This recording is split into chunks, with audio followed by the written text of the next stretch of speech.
Salam budaya. Selamat datang di channel ini. Sebelum kita lanjut untuk menyaksikan video yang berikut ini, jangan lupa untuk like, komen, dan subscribe, serta aktifkan tombol lonceng notifikasinya.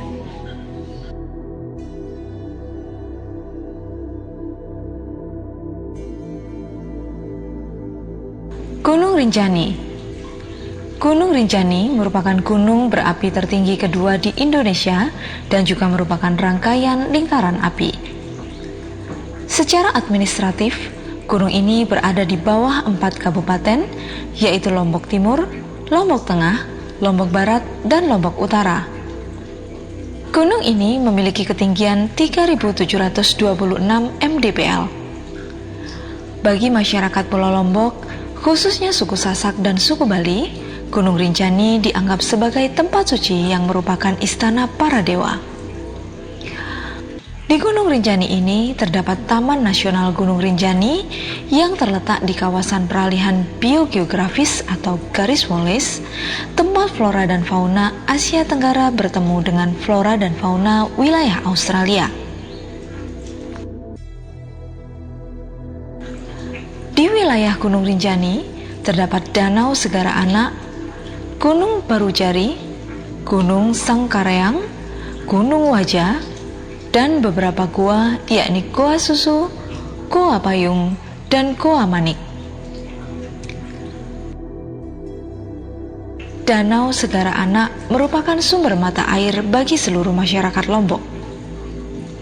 Air yang berasal dari danau ini mengalir hampir ke sebagian besar wilayah Lombok.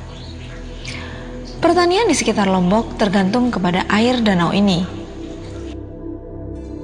Danau yang memiliki luas 11.000 meter persegi dengan kedalaman 230 meter dan berada di ketinggian 2.000 mdpl, dikatakan oleh beberapa tetua adat di wilayah Bayan berfungsi sebagai pendingin gunung-gunung berapi yang ada di seputarnya.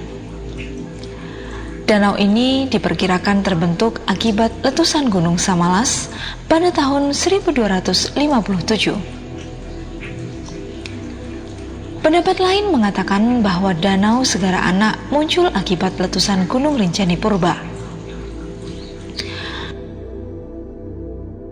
Banyak yang meyakini Gunung Rinjani adalah tempat tinggal Dewi Anjani dan dia bersemayam di puncak Gunung Rinjani.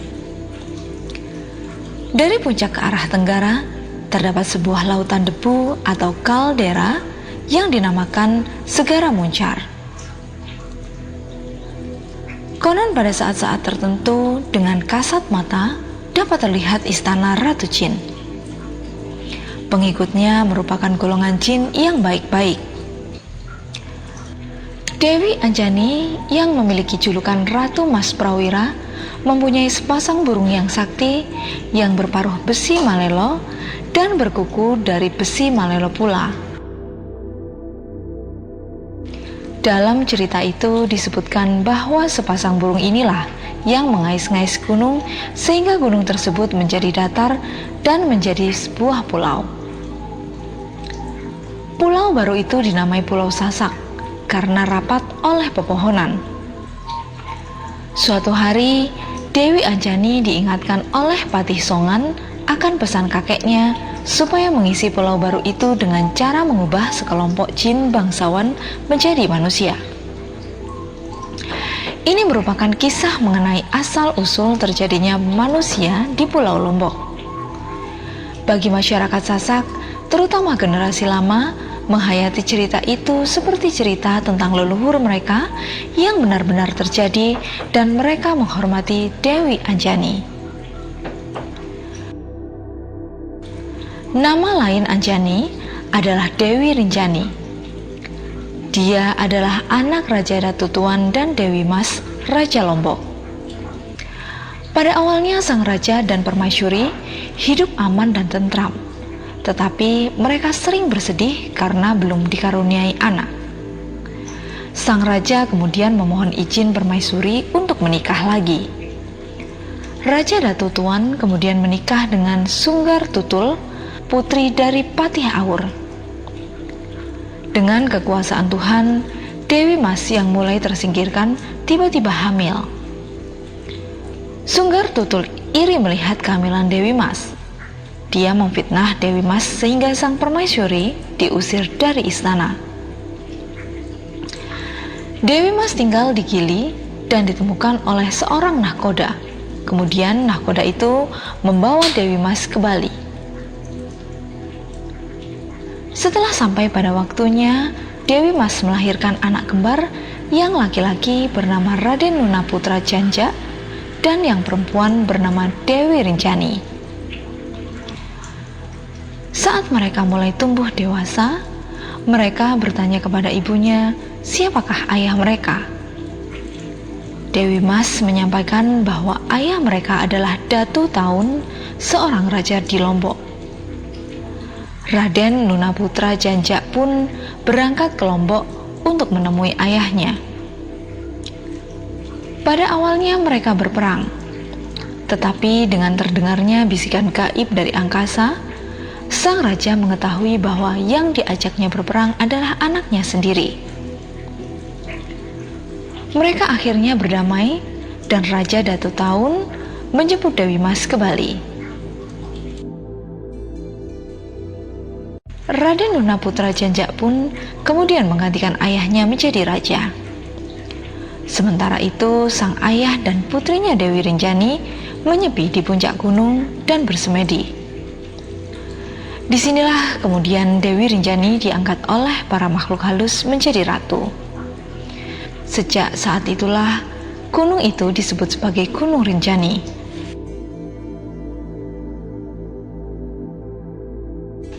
Dalam cerita Ramayana, Dewi Anjani adalah kakak anak Resi Gautama dengan Dewi Indradi, bidadari dari Kahyangan, dan mempunyai saudara yang bernama Subali. Kedua bersaudara itu melakukan tapa. Dewi Anjani bertapa udo atau tanpa busana, sedangkan Subali bertapa kalong atau kepala menungging ke bawah di dalam dahan kayu. Dewi Anjani yang sedang bertapa itu dilihat oleh Betara Surya yang sedang melanglang buana.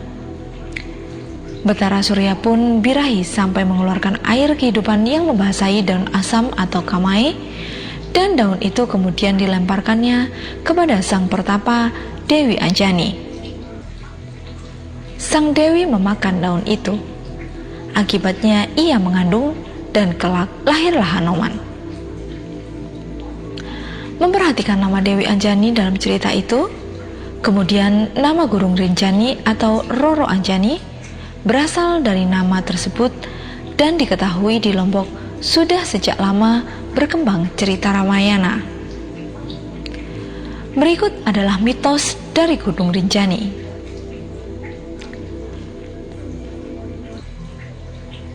Dewi Anjani. Gunung Rinjani erat kaitannya dengan sosok Dewi Anjani. Masyarakat meyakini bahwa Dewi Anjani berparas cantik, terlahir dari perkawinan manusia Sasak dengan jin dan masih keturunan Raja Selaparang. Masyarakat sering mengadakan upacara ritual dengan melarung emas berbentuk ikan ke danau Segara Anak untuk menghormati keberadaan Dewi Anjani agar lingkungan sekitar Gunung Rinjani aman tentram. Dari puncak Gunung Rinjani ke arah tenggara ada kaldera lautan debu yang dinamakan Segara Muncar.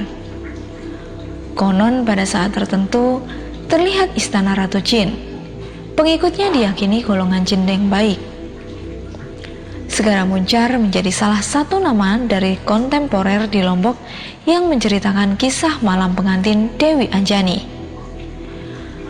Masyarakat Sasak percaya bahwa puncak Gunung Rinjani di jalur pendakian gunung adalah puncak semu, sedangkan puncak sejatinya dilindungi agar tidak tersentuh makhluk lain.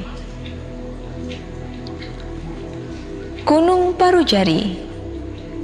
Gunung Barujari adalah anak Gunung Rinjani di Segara Anak. Menurut kepercayaan masyarakat, Gunung Barujari merupakan pusar Gunung Rinjani. Sebagian juga percaya bahwa meletusnya Gunung Barujari karena bangsa jin yang ada di sana sedang membangun sesuatu. Hal ini nampak dari bebatuan yang tersusun rapi di sekitar kaki Gunung Barujari. Setiap tahun sebanyak 2 kali, masyarakat Hindu Bali melakukan upacara di Segara Anak, sedangkan masyarakat Sasak bisa melakukannya berkali-kali. Danau Segara Anak dipercaya memberi suatu peringatan. Masyarakat percaya jika melihat danau terlihat luas, maka umur akan panjang, dan begitu pula sebaliknya.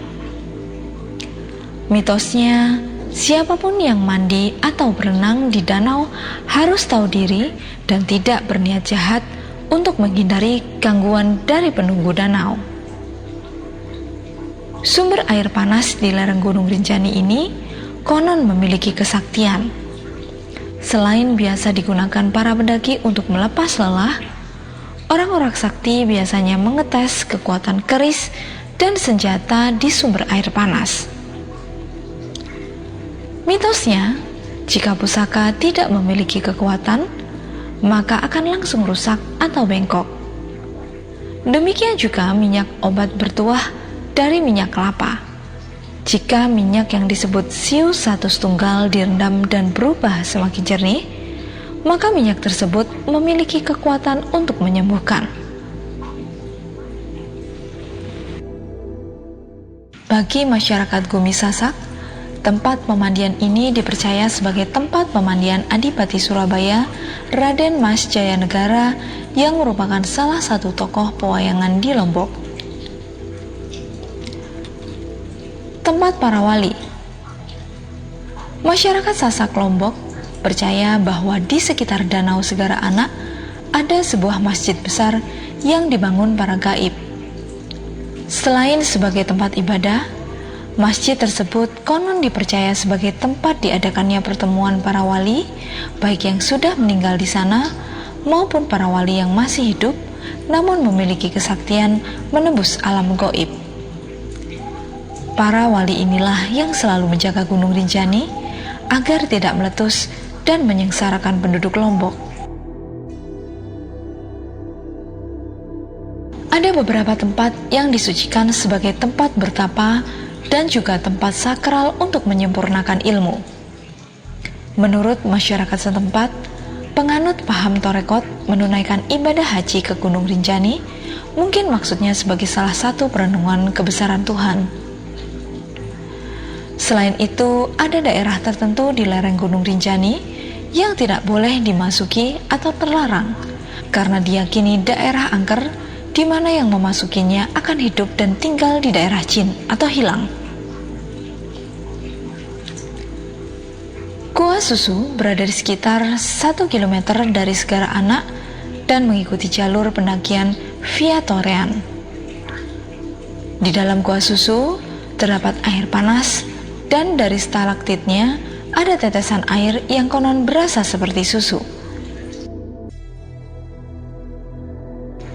Tempat ini sering digunakan peribadatan suatu golongan dan meditasi mencari kekuatan gaib. Mitosnya, mulut Gua Susu dipercaya akan lebih lebar jika yang masuk orang baik dan menjadi sempit jika yang masuk orang berniat jahat. Semua pendaki gunung pasti tahu bunga abadi bernama Latin Anaphalis javanica ini. Menurut kepercayaan masyarakat di sekitar Gunung Rinjani, tanaman ini adalah tanaman di dalam taman sari dari kerajaan jin di alam gaib. Untuk memperoleh bunga ini, masyarakat zaman dahulu harus berani mempertaruhkan nyawa, dan itulah sebabnya bunga ini juga disebut sebagai bunga sandar nyawa. Mitosnya bunga ini tidak pernah layu dan mempunyai usia yang sama dengan makhluk gaib. Larangan keluh kesah. Keluh kesah seperti sudah mendarah daging di dalam diri pendaki ketika mendaki gunung yang seharusnya tidak dilakukan di gunung manapun. Namun, jangan berkeluh kesah di Gunung Rinjani. Kepercayaan yang berkembang terkait dengan Gunung Rinjani adalah soal kekhawatiran. Mitosnya, bila mengkhawatirkan sesuatu ketika pergi ke Gunung Rinjani, konon kekhawatirannya bisa menjadi kenyataan. Asal-usul Gunung Rinjani termasuk penamaannya tidak bisa dibuktikan secara pasti dengan adanya berbagai versi legenda yang beredar. Berbagai misteri maupun mitos juga tidak sepenuhnya wajib dipercayai, tetapi menghormati dan menghargai kepercayaan masyarakat setempat mengenai Gunung Rinjani yang perlu dilakukan untuk menjaga keasrian alam Gunung Rinjani yang kini mulai tercemar akibat ulah manusia nakal yang tidak menghargai alam maupun budaya dan kepercayaan masyarakat setempat.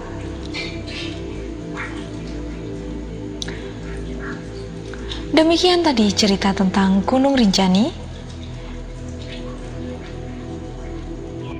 Terima kasih telah menyaksikan konten ini. Jangan lupa untuk share, like, dan subscribe karena kita akan memberikan informasi-informasi yang lainnya. Rahayu, rahayu, salam budaya.